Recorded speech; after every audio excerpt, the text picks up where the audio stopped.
तो दोस्तों इस वीडियो में हम लोग सीखेंगे कि एक्सेल में वी लुकअप लगाते वक्त हमारे सामने जो 4 तरीके के एरर्स आते हैं वो एरर्स कौन कौन से हैं, वो एरर्स हमारे सामने क्यों आते हैं और हम उन्हें कैसे फिक्स करेंगे। तो चलिए शुरू करते हैं। तो दोस्तों वीडियो शुरू करने से पहले अगर आपने इस चैनल को अभी तक सब्सक्राइब नहीं किया है तो इस चैनल को सब्सक्राइब करिए और बेल आइकन प्रेस करिए ताकि आपसे कोई भी ऐसी यूजफुल वीडियो मिस ना हो। अगर आपको ये वीडियो पसंद आए तो वीडियो लाइक जरूर कीजिएगा। तो चलिए शुरू करते हैं। तो दोस्तों इन एरर्स में सबसे पहला जो एरर है वो है नेम एरर। तो दोस्तों नेम एरर हमको तब मिलता है जब हम फॉर्मूला लिखने के तरीके में कुछ मिस्टेक करते हैं, ठीक है, जैसे या फिर हम कोई सिंटैक्स एरर करते हैं। सिंटैक्स बेसिकली फॉर्मूला लिखने के तरीके को बोलते हैं, ठीक है। जैसे यहाँ पे ऑलरेडी हमारा VLOOKUP फंक्शन लगा हुआ है तो इस पे हम डबल क्लिक करते हैं तो देखिए ये हमें फॉर्मूला का ब्रेकअप दिखा रहा है। अब इसमें अगर हम फॉर्मूला लिखने में कोई मिस्टेक करेंगे, जैसे कि इसमें सपोज करिए हमने VLOOKUP में स्पेलिंग मिस्टेक कर दिया, इसमें डबल ओ की जगह एक ओ हमसे रह गया, ठीक है, और हमने आगे पूरा टाइप करके फॉर्मूला वैसे ही लगा दिया और जब हम एंटर प्रेस करेंगे तो देखिए हमें मिलेगा नेम एरर, ठीक है। एक बार हम आपको करके दिखाते हैं। VLOOK, यहाँ पे हम लेट्स से यू लिखना भूल जाते हैं और पी करके ब्रैकेट ओपन करते हैं और पूरा फॉर्मूला वैसे ही अप्लाई कर देते हैं, ठीक है। ये कॉमा 2,0 ब्रैकेट बंद, एंटर।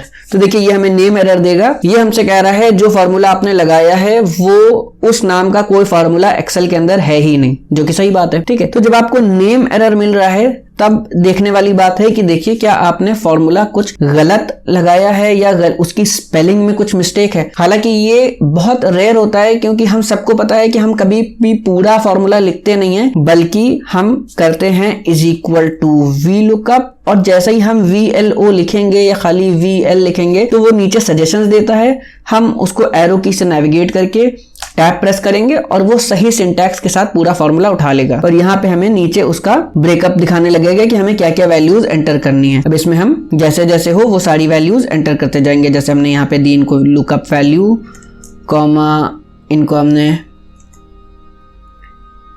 एरे दे दिया, lookup array, comma let's say हमें चाहिए सैलरी तो हम कॉमा के बाद 4 और comma 0 for exact match, enter press करेंगे और ये देखिए हमें डेटा मिल गया कि 101 एम्प्लॉय आईडी की सैलरी जो है वो है 20,000 है। यहां से हम 102 करते हैं तो आ जाता है 35,000, ठीक है। तो ये फॉर्मूला काम कर रहा है। चलिए हम लोग चलते हैं अपने नेक्स्ट टाइप के एरर पे। तो हमारा जो नेक्स्ट एरर है वो है NA basically means not available. ये टेक्निकली अगर देखा जाए तो कोई एरर नहीं होता है। इसका सिंपल सा मतलब होता है कि जो लुकअप वैल्यू हम यहाँ पे दे रहे हैं, लेट्स से हम यहाँ पे 102 दे रहे हैं, ठीक है, वो लुकअप एरे में देखेगा, यानी वो इस पूरे टेबल में सर्च करेगा।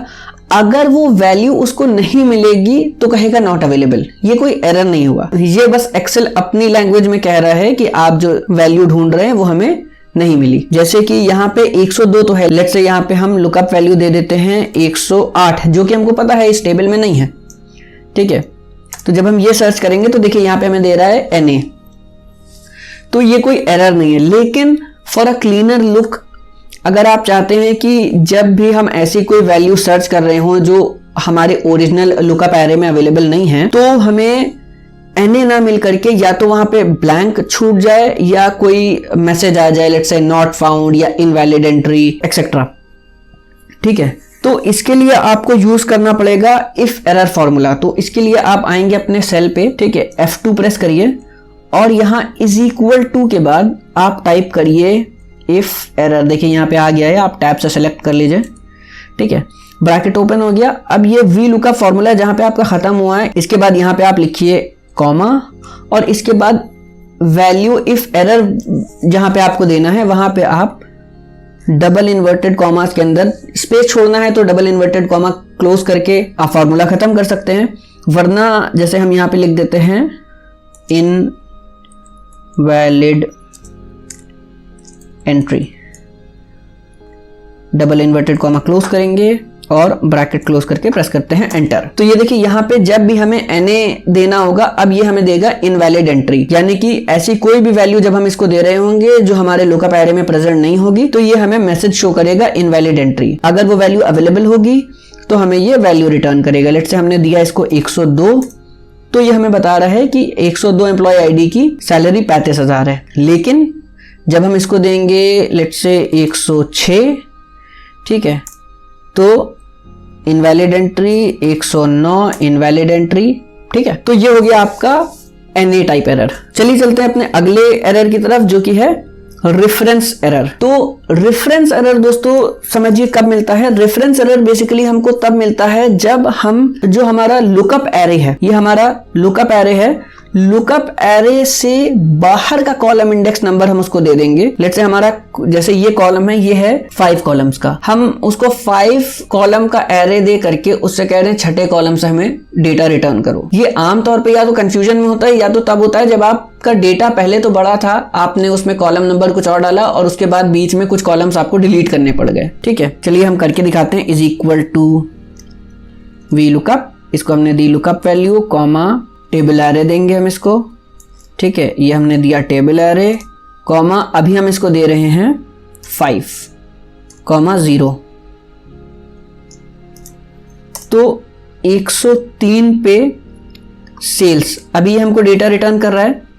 जैसे ही हम इसको एडिट करके 5 के बजाय इसको कर देते हैं 6, एंटर प्रेस करेंगे तो ये देखिए हमें अब ये दे रहा है रेफरेंस एरर। ये कह रहा है कि जहां पे आप हमसे डेटा ढूंढवा रहे हो वहां पे डेटा है ही नहीं, आप हमें गलत एड्रेस दे रहे हो, गलत रेफरेंस दे रहे हो। ये एक कंडीशन में और हो सकता है, जैसे सपोज करिए ये कॉलम हम पूरा कॉपी करके यहां पे कर देते हैं पेस्ट, ठीक है, और उसके बाद हम वी लुकअप फिर से अप्लाई करें। Is equal to V lookup, lookup value दी, इसको हमने लुकअप एरे दिया, कॉलम इंडेक्स में अब हम दे रहे हैं 6,0 ब्रैकेट क्लोज, एंटर, ठीक है। तो अभी ये हमको डेटा दे रहा है। लेट्स से हम इसमें डालते हैं 104, ये हमको अभी तो डेटा दे रहा है, लेकिन यहाँ पे बाद में हमें कॉलम डिलीट करना पड़ गया।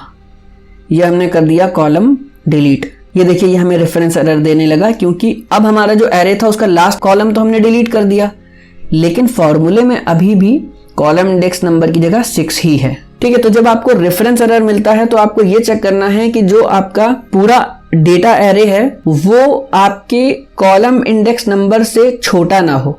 यानी कि अगर आपका पूरा टेबल 5 कॉलम का है तो आपने 5 कॉलम के अंदर अंदर का ही कॉलम इंडेक्स नंबर उसको दिया हो। ऐसा ना हो कि आपका 5 कॉलम का टोटल डेटा है और आप उससे 6, 7, 8 नंबर का कॉलम सर्च करा रहे हो, तब आपको रेफरेंस एरर मिलेगा, ठीक है। तो चलिए चलते हैं अब अपने लास्ट टाइप ऑफ एरर की तरफ जो कि है वैल्यू एरर। तो दोस्तों इससे पहले कि हम ये लास्ट टाइप ऑफ एरर सीखें, अगर आपने अभी तक के इस वीडियो को लाइक नहीं किया है, इस चैनल को सब्सक्राइब नहीं किया है, तो प्लीज इस वीडियो को लाइक करिए और चैनल को सब्सक्राइब कर दीजिए। और भी बहुत सारी वीडियोस हैं चैनल पे जो आपको एक्सेल में मास्टर बनने में हेल्प करेंगी, तो इस चैनल को अभी सब्सक्राइब करिए। तो चलिए देखते हैं हम वैल्यू एरर। तो दोस्तों वैल्यू एरर हमें तब मिलता है जब हम इस VLOOKUP फंक्शन के अंदर जो कॉलम इंडेक्स नंबर है, यानी कि ये जहां पे हमने 3 लिख रखा है, इसको हम 1 या उससे नीचे की वैल्यू देंगे। यहाँ पे देखिए अभी ये VLOOKUP ठीक काम कर रहा है, लेकिन जब हम इसको देते हैं 0 वैल्यू, ठीक है, तो ये हमें वैल्यू एरर देगा। इसका सीधा सा मतलब ये होता है कि आप VLOOKUP से कुछ ऐसा काम करने को कह रहे हो